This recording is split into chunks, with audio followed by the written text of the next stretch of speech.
कार्यक्रम के पुण्यार्चक हैं आयोजक श्री दिगंबर जैन साधु सेवा समिति, शामली, उत्तर प्रदेश। सभी गुरु भक्तों का एक ही प्रण, साधु सेवा और समर्पण। इसी भाव एवं भावना के साथ कार्य कर रहा है साधु सेवा ट्रस्ट। हम जानते हैं हमारे गुरुओं ने हमें इतना सब कुछ दिया, परंतु हमने अपने गुरुओं के लिए क्या किया, ये सवाल जरूर उठता है। देश के कई ऐसे प्रांत हैं जहां पर दिगंबर मुनियों को विहार करने में बहुत कठिनाई आती है। चौके वाले न मिलने पर विहार के दौरान आहार की व्यवस्था भी नहीं बन पाती।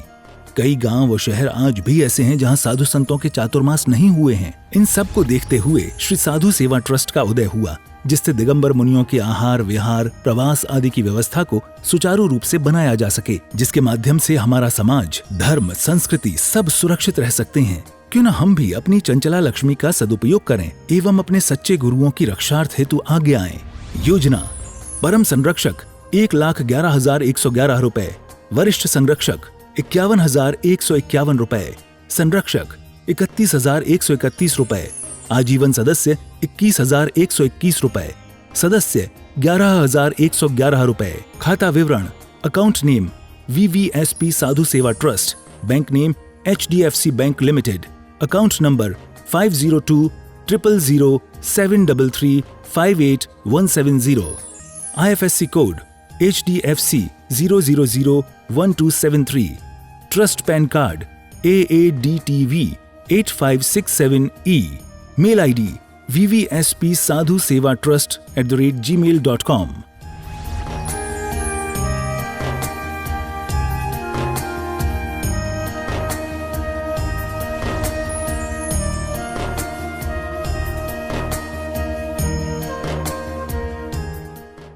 धर्म करने वाला प्रत्येक व्यक्ति धर्म करके आनंद, प्रसन्नता ये सब चीज मनाता है, लेकिन धर्मात्मा व्यक्ति सोचता है कि मैं अपने धर्म को मजबूत कैसे करूं। सबसे पहली उसके मन में जो जिज्ञासा रहती है, जो विडंबना है उसके जीवन की, वो ये है कि जो आज मेरे परिणाम बने हैं वो ही परिणाम मेरे हमेशा बने रहे। आज मेरी विशुद्धि बढ़ी है, आज मेरे परिणाम अच्छे हुए, लेकिन कल के परिणाम मेरे कैसे होंगे मैं नहीं जानता। और कल परिणाम बिगड़ गए फिर क्या करूं? जब परिणाम बिगड़ जाते हैं तो मन में ये आता है कि ये भगवान, ये परिणाम बिगड़ गए, कल मेरे परिणाम बड़े अच्छे थे, कल के परिणाम बहुत अच्छे थे, आज के परिणाम इतने अच्छे नहीं हैं, आज विशुद्धि नहीं बढ़ रही, संक्लेशता बढ़ रही है, करूं क्या? ऐसे समय में उस धर्मात्मा के मन में ये भावना रहती है, हे भगवान कैसे भी हो मेरी वही विचारधारा, वही भावना, वही विशुद्धि बन जाए। उस विशुद्धि को बरकरार कैसे रखें जो हमारी विशुद्धि बन गई है। विधान में, अनुष्ठान में, मंदिर में बैठने के बाद गुरु के चरणों में, गुरु सानिध्य से हमारी विशुद्धि बढ़ती है। लेकिन इनके बिना भी विशुद्धि बढ़ जाए ऐसा कौन सा उपाय है? क्योंकि धर्मात्मा के जीवन में अगर बाहरी क्रिया हो और अंतरंग की विशुद्धि ना बढ़े तो सब व्यर्थ है। तो हम करें क्या? तो आचार्य कुंदकुंद स्वामी जी ने हमारी इन सब जिज्ञासाओं का समाधान आज से लगभग 2,2500 वर्ष पहले रहनसार में कर दिया। हर गाथा के माध्यम से वो हमें नई नई बातें बता रहे हैं, और ऐसा भी नहीं कि बात बता के आगे बढ़ गए हों। अच्छे से समझाना, बार बार समझाना, एक बात को 2-2, 3-3 गाथाओं के माध्यम से समझाना कि उनका हमारे ऊपर कितना बड़ा उपकार है।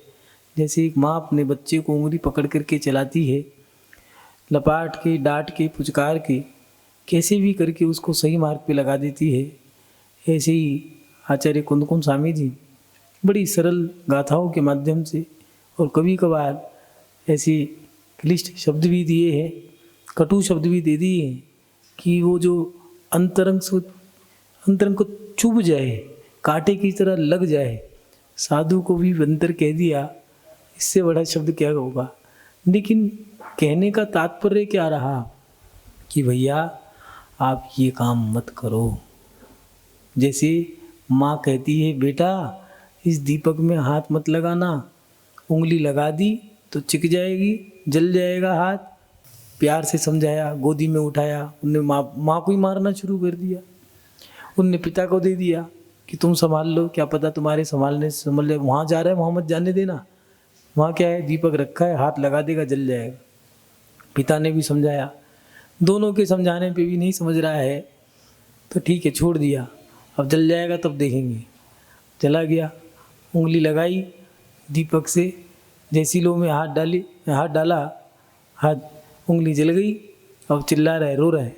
अब दोनों के दोनों कह रहे हैं भैया अकल ठिकाने आ गई, अब जिंदगी में कभी भी लो में हाथ नहीं डालेगा। महानुभाव, ऐसे ही आचार्य कुंद स्वामी जी और जिनवाणी की माँ की बातें हमें समझा रहे हैं पिता बन करके।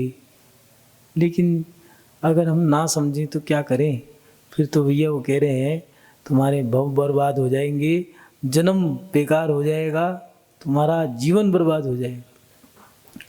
इसलिए अपनी विशुद्धि को कम मत करो, अपने धर्म को मत छोड़ो, धर्म को मजबूत करो। कैसे करें? तो आचार्य कुंद स्वामी जी यहाँ 2 गाथाओं के माध्यम से बता रहे हैं, उनको देखते हैं। सम्माय गुण विशेषम पत्त विशेषम जिने दिट्ठम तम जाणियोण देई शुद्धाणम जो सोहु मोकरो निच्छे बवार स्वरूपम जो रणत्यम न जानती सो जम किरई तम मिच्छा रूपम सवम जिनो दिट्ठम। यहाँ आचार्य कुंद स्वामी जी लिख रहे हैं, जिसमें समाई गुण विशेषम, सम्यक्त आदि विशेष गुण हैं, उसे जिनेन्द्र देव ने विशेष पात्र कहा है। और जो व्यक्ति उस पात्र विशेष को जानकर सुदान देता है वह निश्चय से मोक्ष मार्ग में रत है।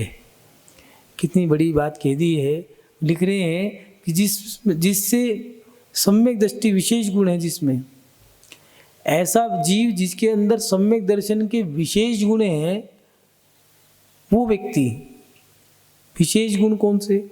करुणा, ममता, समता, क्षमता, वात्सल्य, ये सारे गुण, क्षमा भाव, सरल भाव, सहज भाव, निष्कपट भाव, ये सारे भाव जिनके अंदर हैं, उनके साथ साथ ममत्व भाव, ऐसे परिणामों के साथ सम्यक दर्शन के विशेष गुण, सम्यक दर्शन भी है और उसके साथ साथ जो विशेष गुण है वो उस व्यक्ति को जिनेन्द्र देव ने विशेष पात्र कहा है। जो व्यक्ति उस पात्र को विशेष जानकर सुदान देता है, कन्यादान सुना था, गोदान सुना था, करुणादान सुना था, अश्वदान, भूदान, वस्त्रदान, अन्नदान, पिंडदान, ये सब दान सुने थे, लेकिन सुदान कौन सा हो गया ये समझ में नहीं आता। महानुभाव, सम्यक दान को सुदान कहा है। मिथ्यात्व के क्षेत्रों में दान देने को वो दान भी कुदान हो गया है। बुरी संगति जैसे अच्छे व्यक्ति को बुरा बना देती है, ऐसे ही मिथ्यात्व है। मिथ्यात्व को मानने वाला व्यक्ति और मिथ्यात्व में की गई प्रत्येक क्रिया को मिथ्यात्व से जोड़ दिया। अगर कोई व्यक्ति बुरी चीज़ों में दान देता है तो बुरी चीज़ों में दान देने से उसका दान भी कुदान हो गया, सुदान नहीं है। और अगर धर्म को मजबूत करना है तो आचार्य कुंद स्वामी जी लिख रहे हैं, सम्यक दर्शन को मजबूत करो। आज के समय में धर्मात्मा के जीवन में लोग सोचते हैं कि हम यात्राएं कर लें, अनुष्ठान कर लें, विधान कर लें, इससे हमारा धर्म मजबूत हो जाएगा। इससे धर्म मजबूत नहीं होगा। तुम्हारी आत्मा का धर्म, तुम्हारी आत्मा का जो सम्यक दर्शन है, उसको मजबूत करने से वो धर्म मजबूत होगा। अब ये देखो कि तुम्हारा सम्यक दर्शन कितना मजबूत है। सम्यक दर्शन मजबूत होने के बाद तुम्हारे अंदर गुण कितने आए।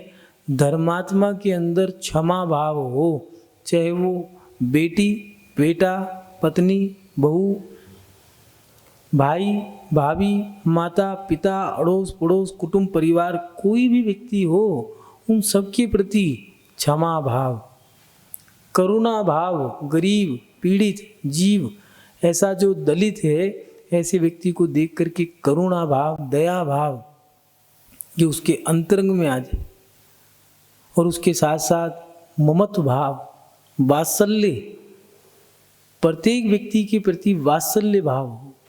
हम जितने व्रत उपवास कर रहे हैं, जितने हम यात्राओं के क्षेत्रों पे यात्रा कर रहे हैं या फिर हम भ्रमण कर रहे हैं, उसमें सबसे बड़ी चीज़ देखना कि सम्यक दर्शन कितना मजबूत हुआ। सबसे बड़ी विशेष बात यह है कि हमारा धर्म अगर हमें मजबूत करना है तो सम्यक दर्शन कितना मजबूत है, और सम्यक दर्शन मजबूत हो गया है तो फिर आपने गुण कौन कौन से धारण किए हैं, आपके अंदर वात्सल्य आया या नहीं आया। पहले जब कोई बच्चा अभिषेक करने मंदिर में आया करता था तो बड़े बुजुर्ग उसको देख करके मन प्रफुल्लित हो जाया करता था। हो, ये नया युवा, ये नया बच्चा अब इस धर्म में और जुड़ गया, और हमारा धर्म एक बच्चे के साथ और आगे बढ़ गया। उस बच्चे से गलती हो जाया करती थी तो उसको समझाते थे, बेटा ऐसे नहीं करना, ऐसे करना आगे से, ये क्रिया गलत है। अब कर दी, कोई बात नहीं, मैं संभाल लूँगा, जाओ। सामग्री फैला दी, पानी फैला दिया, या भगवान तिरछे उल्टे सीधे रख दिए, या उल्टा सीधा पकड़ लिया, नहीं आया है, अनभिज्ञ है। इतने प्यार से माँ से जाके कहा, माँ मंदिर में एक अंकल जी मिल गए थे, उन्होंने मेरा बहुत ध्यान रखा और इतने अच्छे से पूजा पाठ कराई, और मेरे को कुछ भी नहीं आता था, उन्होंने मुझे सिखा के ऐसा बना दिया, अब तो मैं उन्हीं के साथ बैठ के पूजा करता हूँ। क्या ये क्या था? ये है वात्सल्य। लेकिन आज का समय ऐसा है, किसी बच्चे ने घंटा बजा दिया तो घंटा क्यों बजाया, जीव हिंसा हो गई। उस बच्चे ने बात सहन कर ली, कोई बात नहीं। मंदिर के अध्यक्ष जी या पुजारी थे, बड़े बुजुर्ग, ये जितने अध्यक्ष हैं, इन अध्यक्षों से बड़ी नई पीढ़ी बड़ी परेशान है। क्या करें, बूढ़े ठूढ़े हैं लेकिन परेशान सब है। बच्चे को डांट दिया, बच्चे ने कहा कोई बात नहीं, छोटा ही था, ज़्यादा नहीं, 10-12 साल का बच्चा था। अब कुछ दिनों बाद 14 का दिन आया, और 14 के दिन के समय, 14 का दिन था, शाम के समय भक्तांबर का पाठ हो रहा था बढ़िया से संगीत के साथ। तो वो बाबा जी दिख गए उन्हें। उस बच्चे ने भी कह दिया, क्यों बाबा जी, ये क्या करा रखा है? तो उन्होंने कहा, दिखता नहीं विधान हो रहा है। उसने भी कह दिया, आपको नहीं दिखता कि हिंसा हो रही है जीव? उन्होंने कहा कैसे? उन्होंने कहा घंटा बजाने से मच्छर मरेंगे, ये साउंड बजाने से क्या होगा? महानुभाव, सम्यक दर्शन में वात्सल्य अंग भी दिया है। निशंकित, निकांक्षित, निर्चिकित्सा, मूढ़ दृष्टि, उपगोहन, स्थितिकरण, और उसके बाद वात्सल्य। स्थिति करनी है, कभी किसी को मजबूत भी करना है तो वात्सल्य से करो। हे क्या कर रही है, उसको ये भी कैसे, बेटा ध्यान से करो। किसी से कह दिया, अंधा कैसे, अंधा आ गया, आँख फूट गई तेरी, लड़ाई हो जाएगी। और उससे करुणा से पूछ लो, भाई साहब कोई घटना घट गई थी क्या? क्यों, ये आँख फूट गई आपकी, क्या हुआ इसमें? तभी कह देगा, नहीं भैया मेरे एक्सीडेंट हो गया, ऐसी हो गई, बचपन से ऐसी। और किसी से कह दो तेरी आँख फूटी है, क्यों, क्या हुआ तुझे? लड़ जाएगा, रिश्ता तोड़ देगा, और जो व्यवहार था वो भी समाप्त। इसीलिए वात्सल्य का होना जरूरी है। और जब वात्सल्य दिखाओगे तो याद रखना प्रभावना भी मजबूती से होगी। आज के समय में लोगों के दिलों में प्रेम वात्सल्य दिखता नहीं है। महिलाओं के अंदर बेटे के लिए ममत्व भाव तो दिख रहा है, लेकिन सबके लिए जो वात्सल्य सबके लिए होता है, बच्चों के लिए जो वात्सल्य रखा है वो वात्सल्य नहीं है, वो राग है। अपने बच्चे को तो पाल पोस के कोई भी बड़ा कर देता है, दूसरे के बच्चों को पाले वो है वात्सल्य। महानुभाव, ये गुण अगर आपके अंदर है तो आपका धर्म मजबूत होगा। सम्यक दर्शन मजबूत होने के कारण आपके जो गुण प्रकट होंगे, अगर ये विशेष गुण प्रकट हो गए हैं तो विशेष क्यों लिखे? क्योंकि जो विशेष पात्र हैं उनका सम्यक दर्शन भी विशेष होगा और उनके गुण भी विशेष होंगे। कोई कहने लगा कि महाराज जी हमें बहुत सताया। कितना सताया होगा? कोई तुम्हें कितना सता लेगा? कर्मों से ज़्यादा भी कोई सता सकता है क्या? इसलिए साधु जो हैं वो विशेष सम्यक दर्शन के धारी हैं, और सम्यक दर्शन जिनका विशेष है, यहाँ लिख रहे हैं सम्यक गुण विशेषम पत्र विशेषम जिनेहिम निदिष्टम। सम्यक आदि विशेष गुण हैं जिसमें उसे जिनेन्द्र देव ने विशेष पात्र कहा है। जो व्यक्ति उस पात्र विशेष को जानकर सुदान देता है वह निश्चय से मोक्ष मार्ग में रहते है। अगर अपने धर्म को मजबूत करना है तो पहले सम्यक दर्शन को मजबूत करो, फिर सम्यक दर्शन के बाद गुणों को धारण करो, और उसके बाद जो सम्यक दर्शन में भी विशेष सम्यक दर्शन को धारण करके अपनी साधना कर रहे हैं उसमें अपना सुदान, जो अपना तन मन धन इन चीज़ों को उनके चरणों में लगाओ। अगर ऐसा करते हो तो वो व्यक्ति मोक्ष मार्ग में रत हो गया है। बहुत सारे लोग हैं जो व्यर्थ में भ्रमण करते हैं, लेकिन कुछ लोग ऐसे भी होते हैं जो समय खाली हुआ चलो साधु के पास जाके बैठ गए। कुछ नहीं आता, कुछ नहीं है, याद कुछ नहीं होता, लेकिन कहते हैं कि वहाँ बैठ के आपके चरणों में बैठ के बड़ा आनंद आता है। कई लोग ऐसे हैं जिनकी छुट्टियाँ हो मिली हैं 4 दिन की, 10 दिन की, 5 दिन की, जो भी है। ठीक है, एक काम करो, बोरिया बिस्तरा बांधा, कुछ बर्तन भांडे लिए, साधु के पास चले गए, वहीं जाकर के भोजन बनाया, भोजन खिलाया, भोजन खाया, हो गया धर्म ध्यान। उन 10 दिन की छुट्टियों को भी पूरे साल याद कर रहे हैं कि भगवान वो दिन पुनः पुनः लौट के आए। क्योंकि उत्तम पात्र जो हैं, सम्यक दृष्टि जो है, ऐसे सम्यक दृष्टि और गुणों के धारी जो हैं, उनको दान देने के बाद भी आनंद आता है। वो दान जिनके घर में चौका लगता है, और चौका मान लो कोई विशेष दिन लग गया, इत्तेफाक से कोई जन्म दिवस या फिर पुण्य के संयोग से सालगिरह, दिवाली, रक्षाबंधन इत्यादि पर्व हुए, उन दिनों मुनि महाराज उनके चौके में आ जाएं तो वो दिन तो बस इतिहास बन गया है। अब वो यादगार बन गया कि वो उस एक दिवाली ऐसी मनाई थी, एक त्यौहार या एक जन्मदिन ऐसा मनाया था जिस जन्मदिन पर स्वयं गुरु हमारे घर चल के आए थे। महानुभाव, सुदान उन पात्रों को दान दे करके हम जो आनंद मनाते हैं, और वो सम्यक दृष्टि है, इसलिए आपका दान भी सुदान हो गया है। अच्छी जगह लगने से वो दान भी अच्छा हो गया। और कई लोग ऐसे होते हैं बुरी जगह लगा देते हैं तो उसका दान भी बुरा हो गया। और द्वितीय गाथा में आचार्य कुनकुन स्वामी जी ने धर्म को मजबूत करने के लिए लिखा है, निश्चय व्यवहार स्वरूपम। जो निश्चय और व्यवहार स्वरूप वाले रत्नत्रय को नहीं जानता, जम किरीतम मिथ्या रूपम सब जिणुदिठम, वह सब मिथ्यात रूप है, यह जिनेन्द्र देव ने कहा है। 2 चीज़ दी है धर्म के अंदर, एक निश्चय जो अपने आप में लीन रहने वाला है, और एक व्यवहार। ये 2 प्रकार का धर्म है, व्यवहार धर्म भी है और निश्चय धर्म भी है। ये दोनों ही धर्मों को हमें समय समय पे निभाना पड़ेगा। अगर नहीं निभाओगे तो आचार्य कुनकुन स्वामी ने दिया कि वह सब मिथ्या रूप है। जो निश्चय और व्यवहार स्वरूप वाले रत्नत्रय को नहीं जानता है वह सब मिथ्या रूप है, ये जिनेन्द्र देव ने कह दिया। मतलब निश्चय और व्यवहार क्या है?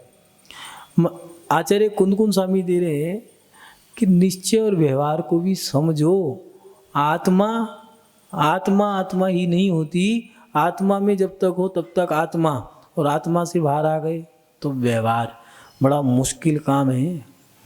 निश्चय और व्यवहार में दोनों में संतुलन बना करके धर्म करना, ये बड़ा कठिन काम, बहुत क्लिष्ट काम। इसीलिए दिगंबर साधु को विशेष कहा है तो निश्चय में रहने वाले, लेकिन कैसे व्यवहार को भी निभा लेते हैं, दोनों धर्मों का कैसे पालन करते हैं, ध्यान में लीन है। और भरत चक्रवर्ती या फिर राजे महाराजे, चाहे वो दशरथ जी हों, जनक जी हों, कनक जी हों, या फिर चेलना और राजा सैनिक, मुनि महाराज ध्यान में लीन है। फिर भी हे मुनि महाराज, हमारी जिज्ञासा का समाधान कीजिए। करुणावश, ममतावश और वात्सल्य रूप में ध्यान मुद्रा खोल दी है और व्यवहार भी कितने संतुलित होकर के निभा रहे हैं।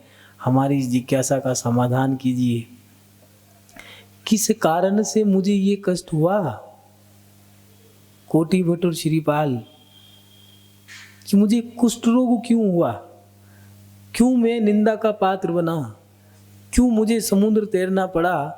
क्यों मेरी पत्नी का वियोग हुआ? क्या क्या कारण रहे? और मुनि महाराज भी कितना सटीक व्यवहार निभा रहे हैं। अवधि ज्ञान है, बता दिया। श्री शयन की पर्याय में मुनि महाराज को कोड़ी कहा था, इसलिए कुष्ठ रोग हुआ, उठा के नदी में फेंक दिया, इसलिए तुम्हें समुद्र तैरना पड़ा। और तुमने मुनि महाराज पे आरोप लगाया, इसलिए तुम पे भी आरोप लगा और मौन धारण कर लिया। कितना सटीक व्यवहार निभा रहे हैं। जितना पूछा उतना व्यवहार निभा दिया। पुनः निश्चय में चले गए, अपनी आत्मा में लीन हो गए। आज के समय में कई लोगों ने निश्चय व्यवहार को समझने में गलती कर दी। कुछ लोग आत्मा में ही लीन रहते हैं और कुछ लोग ऐसे हैं जो मूर्तियों को बना करके उसमें फूल माला डालना, जैसा उनका स्वरूप था उसका नाम रख दिया और उस व्यक्ति की पूजा करना। क्यों? क्योंकि भैया हमें तो इनकी पूजा करनी है, अगर नहीं करेंगे तो रुष्ट हो जाएंगे। ऐसा व्यवहार भी सही नहीं है। व्यवहार को भी सही तरीके से मनाने वाले और निश्चय में रहने वाले भी समझ जाएं ये बात कि निश्चय और व्यवहार धर्म क्या है। अगर हम व्यवहार को समझ जाएं, व्यवहार माने व्यवहार में जितनी क्रियाएं हैं ये सब व्यवहार है। निश्चय में क्या है? तो निश्चय में कुछ लोग ये कहते हैं निश्चय में आत्मा है। निश्चय में क्या है? आत्मा में लीन हो जाए। फिर क्या होता है? आत्मा दिखती है, कैसी दिखती है? लोह के आकार की दिखती है, या फिर वो मंदिरों में आकृति कटी हुई मूर्ति बना दी ऐसी आकृति दिखती है। ये लोगों की मान्यता है, ये उनकी विचारधाराएं हैं, ये कल्पनाएं हैं। फिर निश्चय है क्या? तो आचार्य कुंदकुंद स्वामी जी से पूछा निश्चय क्या है? तो उन्होंने कहा जो हूँ सो हूँ चैव, जो है सो है। जो निश्चय में है वो कुछ कहते नहीं, जो कहते हैं वो निश्चय में है नहीं। जो आत्मा में लीन है वो कुछ बोलते नहीं है, और जो बोलते हैं वो अभी व्यवहार में है। लेकिन महानुभाव, व्यवहार भी शुद्ध रूप से अगर निभा लो, जितना जितना व्यवहार शुद्ध कर लोगे उतना उतना आप निश्चय में चले जाओगे। व्यवहार भी शुद्ध निभा रहे हो या नहीं निभा रहे। जमाई राज जी आए या कुंवर साहब आपके घर में आ गए, अब कुंवर साहब आ गए, अब तुम परोसो। अब नौकर से भोजन परोसवा दिया और खुद बैठे हैं। ससुर जी कहाँ हैं? वो तो आत्मा में है। तो उनने कहा नाश्ता कर लो, तो कहने लगे धरा रहे या नहीं, यहीं रखा रहने दो। क्यों? मैं भी आत्मा में हूँ। कहाँ हूँ? अपने घर जा रहा हूँ, वहाँ पर आना, आत्मा में मिलूंगा। हर समय आत्मा नहीं होती है। व्यवहार के समय व्यवहार निभाना है।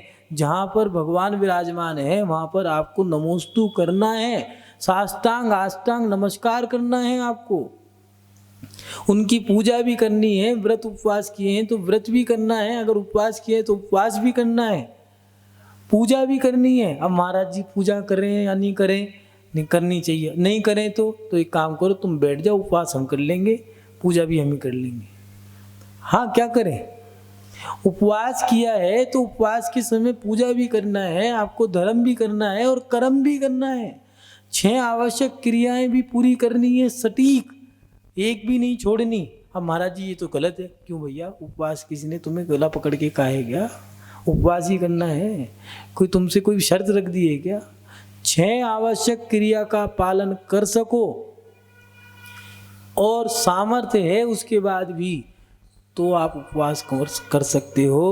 उसमें भी भगवान की पूजा नहीं छोड़नी है, शाम की आरती नहीं छोड़नी है, दोनों टाइम की देव दर्शन, स्वाध्याय और दोनों टाइम की सामायिक, ये भी करनी। हमारी तो प्रतिमा ही नहीं है भैया। प्रतिमा नहीं है तो अभ्यास भी तो करोगे। मुनि महाराज आए हैं, ऐसा नहीं है निश्चय में आ गए, आप आत्मा में बैठ गए हो, तो आत्मा में नहीं बैठना है। उस समय आपकी धर्मात्मा हो तो व्यवहार भी निभाना है।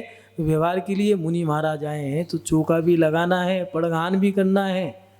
अगर नहीं किया तो वो कह रहे हैं कि धर्मात्मा नहीं है। व्यवहार बड़ा क्लिष्ट है, निश्चय में रहना आसान है। कुछ लोग ऐसा कहते हैं कि निश्चय में रहना आसान है, ऐसे बैठ जाओ हो गई आत्मा। भैया ऐसे बैठने से आत्मा नहीं होगी। परिग्रह छोड़ो, 5 पापों को छोड़ो। ध्यान भी 7वें गुण स्थान से लगता है। चतुर्थ गुण स्थान में कौन है? अविरत सम्यक दृष्टि है, अभी व्रत धारण नहीं करे। उसके बाद 5वें गुण स्थान में व्रत मिल जाएंगे। 6ठे गुण स्थान में परमादचर्या है। 7वें गुण स्थान में ध्यान का पाया शुरू होता है। द्वितीय गुण स्थान में 7वें के दूसरे पायदान में जाओगे, वहाँ पर तुम अब ध्यान लगाना शुरू कर दिया है आपने। अब ध्यान का एहसास हो जाएगा। अब घर बैठे बैठे वो कह रहे नमोस्तु महाराज, हाँ जी आशीर्वाद, नहीं मोक्ष का आशीर्वाद दो, दीक्षा ले लो, नहीं आशीर्वाद दो, घर में बैठे बैठे ही मोक्ष हो जाए। हाथ में चाय का गिलास हो, वो कुत्ते वाले बिस्कुट आते हैं उसको खाए जाओ, चलाए जाओ, और कह रहे हैं महाराज जी घर बैठे मोक्ष हो जाए। वाह रे वाह भैया, ऐसे मोक्ष नहीं होगा। मोक्ष होगा व्यवहार और निश्चय धर्म को दोनों को पालन करने से। तीर्थंकरों ने क्या किया? क्या जरूरत थी दीक्षा लेकर के अपना बैठ जाते ध्यान में? क्या जरूरत थी आदिनाथ भगवान को आहार करने जाने की? क्या जरूरत थी राज्य चलाने की? सौधर्मिन चाहते तो पहले ही वैराग दिला देते। नीलांजना का नित्य इतने समय से हो रहा था, 83 लाख पूर्व की आयु संसारिक क्रियाओं में ही खत्म हो गई। क्या सो गया था सौधर्मिन? उससे पहले भी तो नीलांजना का नित्य दिखा सकता था। कोई अप्सरा कोई और भी हो सकती थी, लेकिन व्यवहार भी निभाना जरूरी है। हंसी मसी किसी वाणिज्य शिल्प कला, ये 6 कर्म उन्होंने जो बनाए हैं, क्यों बनाए? इससे व्यवहार चलेगा। और दीक्षा लेना, लुंचन करना, नगन रहना, पीछी कमंडल धारण करना, तप धारण करना, ध्यान में लीन रहना, आहार करना, विहार करना, निहार करना, ये सारी क्रियाएं जिससे कि साधु अपना जीवन चला सके। और उसके बाद केवल ज्ञान प्राप्त करके समो शरण में दिव्य ध्वनि के माध्यम से जन जन का आगे भी कल्याण हो।